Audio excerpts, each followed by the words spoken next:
আসসালামু আলাইকুম, সবাইকে আবারও স্বাগতম হোম ব্লগ কুকিং চ্যানেলে।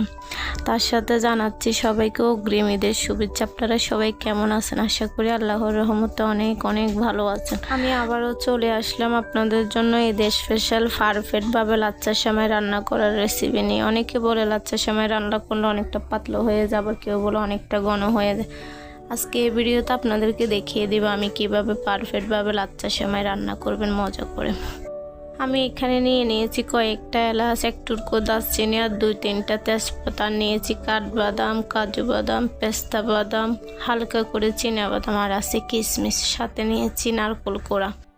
আমি 180 গ্রামের এক প্যাকেট লাচ্ছা সেমাইয়ের জন্য এই উপকরণগুলো নিয়েছি। আপনারা চাইলে কমিয়ে বাড়িয়েও নিতে পারেন। আর নিয়ে নিয়েছি 1 লিটার গরুর দুধ, আর তার জন্য নেবে এই কাপের মাপে 1 কাপ চিনি আর 1 কাপ গুঁড়ো দুধ। আপনারা চাইলে কনডেন্স মিল্কটাও ব্যবহার করতে পারেন। আর দুধগুলো চাইলে বেশি ঘন করেও জাল দিতে পারেন গুঁড়া দুধ না দিয়ে।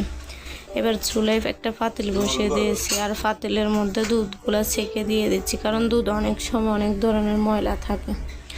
দুধগুলো হালকা গরম হয়ে উঠলে এর মধ্যে আমি অ্যাড করে দেব গুঁড়ো দুধগুলো।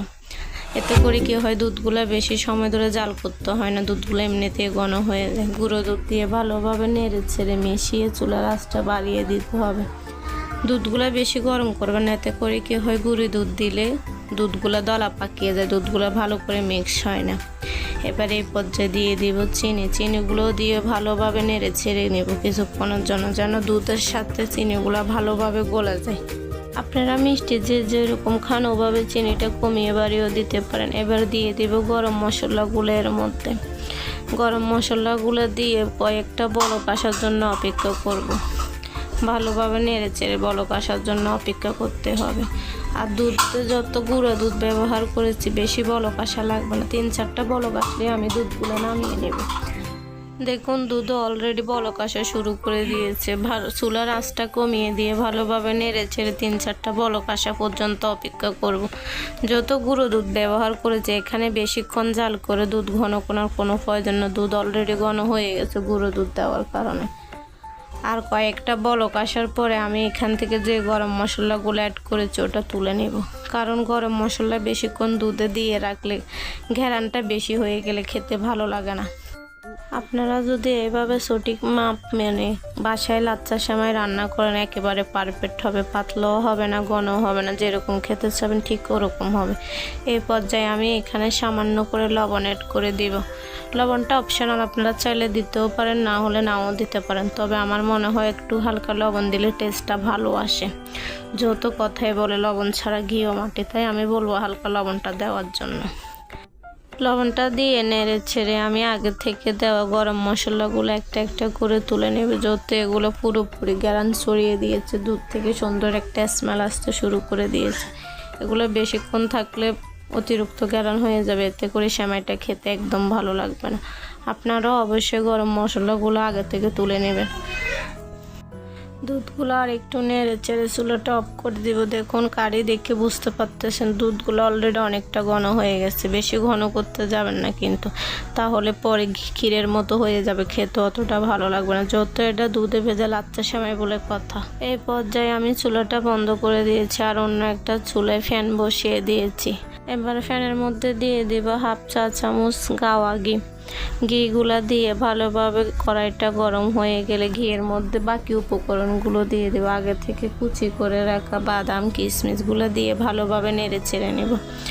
বাদামগুলো কিন্তু আপনারা চাইলে কাঁচাও দিতে পারেন, তবে আমার কাছে মনে হয় একটু ঘি দিয়ে ভেজে নিলে হালকা করে ভালো হয়, এতে কিন্তু সেমাইয়ের টেস্টটা দ্বিগুণ বেড়ে যায়। আপনারাও কিন্তু অবশ্যই উপকরণগুলো ভালোভাবে ভেজে নেবেন, তবে আবার বেশি পোড়া পোড়া করতে যাবেন না, হালকা লাল হলে নামিয়ে নেবেন। ফ্যানে বাদামগুলো দিয়ে কিন্তু ভালোভাবে নেড়ে ছেড়ে ভাজতে হবে। যদি না নাড়েন তাহলে কি হবে, বাদামের এক পাশ পুড়ে যাবে, অন্য পাশ কাঁচা থেকে যাবে, তাই ভালোভাবে নেড়ে ছেড়ে নেবেন। আর বাদামগুলো হালকা ভাজা হয়ে গেলে নামিয়ে নেন। আপনারাই বুঝতে পারবেন ভাজতে ভাজতে দেখুন কিশমিশগুলো ফুলে উঠতেছে, আর কিশমিশগুলো ভাজা হয়ে গেলে একদম পুরোপুরি ফুলে টইটম্বর হয়ে যাবে। দেখুন আমার বাদামগুলো ভাজা হয়ে গেছে, কিশমিশগুলো কীরকম ফুলে গেছে। আর কিশমিশগুলো এভাবে ফুলে গেলে বুঝবেন আপনার উপকরণগুলো ভালোভাবে ভাজা হয়ে গেছে। এবার আমি চুলাটা বন্ধ করে দেব। চুলাটা বন্ধ করে দিয়ে কিছুক্ষণ নেড়ে ছেড়ে হালকা ঠান্ডা করে নেব। এবার আমি সেমাইগুলো কেটে যে বাটিতে সেট করব ওই বাটিতে অর্ধেকটা সেমাই ঢেলে নিয়েছি আর সেমাইগুলো ছিটিয়ে দিয়ে ওর উপরে বাদাম কিশমিশ নারকেলগুলো দিয়ে দিব। আপনারা চাইলে সবগুলো সেমাই একেবারে ঢেলে নিয়েও ডেকোরেশন করতে পারেন, তবে আমার মনে হয় 2-3 ধাপে ডেকোরেশনটা করলে ভালো হয়। এতে করে কি হয়, প্রতি কামড়ের নিচে বাদাম কিশমিশ পরে খেতে গেলে টেস্টটা ভালো লাগে। আপনারা চাইলে একেবারেই করতে পারেন, তবে আমার যেরকম ভালো লাগছে আমি ওরকমই করে নিচ্ছি। আমি অর্ধেকটা সেমাই দিয়ে ডেকোরেশন করে নিয়েছি, বাকি সেমাইগুলো এর উপরে দিয়ে একইভাবে এগুলোতেও ডেকোরেশন করে নিব। এরপরে যে দুধগুলো আগে থেকে জাল করে রেখেছি এর উপরে দুধগুলো দিয়ে দিব। আপনারা কিন্তু একটা জিনিস মনে রাখবেন, কখনো সেমাইতে একেবারে গরম দুধ আর বাদাম দিবেন না, এতে করে কী হয় সেমাইয়ের টেস্টটা নষ্ট হয়ে যায়। দুধগুলো কিন্তু আবার একেবারে ঠান্ডাও করতে যাবেন না। দুধে হাত দিয়ে দেখবেন, একটা আঙ্গুল দিয়ে যদি আঙ্গুলটা দিতে পারেন তাহলে ভাববেন সেমাইয়ের জন্য দুধগুলো একেবারে পারফেক্ট। আবার দুধগুলো একেবারে ঠান্ডা হলেও চলবে না, আঙ্গুল দিতে পারবেন, তবে যেন আঙ্গুলটা বেশিক্ষণ রাখতে না পারেন, দিয়ে তুলে ফেলতে হবে। এরকম গরম থাকতে সেমাইয়ের মধ্যে দুধগুলো দিবেন, এতে করে কি হয় সেমাই সুন্দরভাবে দুধগুলো শুষে নেয়। সেমাইগুলো একেবারে বত্ত হয়ে যায় না, একেবারে শক্তও থাকে না, একদম পারফেক্ট হয়।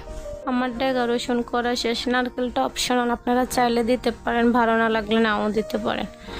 আমার ভালো লাগে তাই আমি নারকেলটা দিলাম, আমি দিয়েছি বলে আপনারাও দিতে হবে এরকম কথা না, আপনাদের যেরকম খেতে ভালো লাগে ওরকমই দেবেন। এবার দেখুন দুধের গরমটা আপনাদেরকে বুঝিয়ে দিচ্ছি, আঙ্গুল দিচ্ছি কিন্তু আঙ্গুলে গরম সচ্ছে না, এরকম অবস্থার মধ্যে দুধগুলো সেমাইয়ের মধ্যে ঢেলে দিতে হবে। বেশি ঠান্ডা হয়ে গেলে কিন্তু সেমাইগুলো শক্ত থেকে যাবে, দুধগুলো শুষে নেবে না সেমাই, এতে করে কী হবে সেমাইটা পাতলা হয়ে যাবে, শক্ত থেকে যাবে। আর এই দুধগুলো ঢেলে দিয়ে নাড়াচাড়া করার কোনো প্রয়োজন নেই, এভাবে 1 থেকে 2 মিনিট রাখিয়ে দেন, কিছুক্ষণ পরে এসে দেখবেন দুধগুলো সব সেমাই একেবারে শুষে নিয়েছে। আমি আপনাদেরকে দেখিয়ে দিচ্ছি সেমাইয়ের ঘনত্বটা কীরকম হবে দেখুন। আর আপনারা যদি আমার ভিডিওটা দেখে এভাবে লাচ্চা সেমাই রান্না করে কাউকে একবার খাওয়ান, আমি গ্যারান্টি দিয়ে বলতে পারি সে আপনার কাছে কিভাবে রান্না করছেন তার রেসিপি জানতে পাগল হয়ে যাবে। আমার ভিডিওটা যদি ভালো লাগে চ্যানেলটা সাবস্ক্রাইব করে পাশে থাকা বেল আইকনটি বাজিয়ে দেন, যেন আমার পরবর্তী রেসিপিগুলো সবার আগে আপনাদের দরজায় করার আগে। আমার সেমাইগুলো কেমন হয়েছে পরিবেশন করে দেখিয়ে দিচ্ছি, আপনারা দেখুন সেমাইগুলো একেবারে পারফেক্ট হয়েছে, না বেশি পাতলা না বেশি ঘন। আর সেমাইয়ের মধ্যে দেওয়া সবগুলো দুধ সেমাই শুষে নিয়েছে, পাতলাও না ঘনও না, আমি যেরকম চেয়েছি একেবারে ওরকম।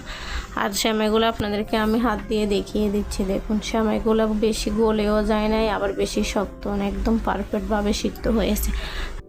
ভিডিওটা ভালো লাগলে একটা লাইক কমেন্ট শেয়ার করতে ভুলবেন না।